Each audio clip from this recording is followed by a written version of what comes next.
At 7:10 a.m., a $32 million processing facility was cleared for construction on 1,900 acres of former farmland.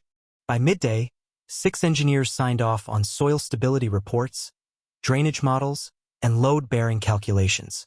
The site was marked for heavy foundations, steel framing, and continuous 24-hour operation expected to generate $3.1 million monthly.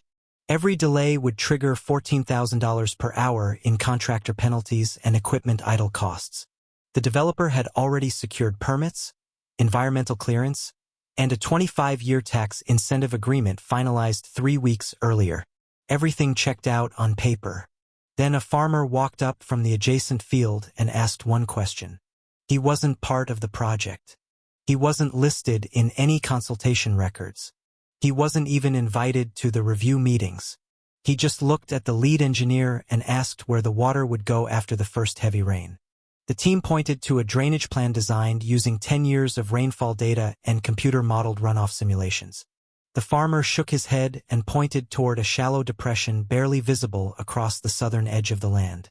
He explained that every 7 to 8 years, runoff from 3 neighboring ridgelines converged into that exact spot, forming a temporary flood basin that lasted for days. It never appeared in modern datasets because the last occurrence was 9 years ago. The engineers rechecked historical satellite archives and county flood records. He was right. The entire foundation zone sat directly in the path of that overflow. Reinforcing the structure would add $4.8 million in costs.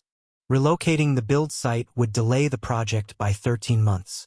By sunset, construction was suspended. The farmer returned to his field without another word. Because models predict patterns. But memory remembers exceptions.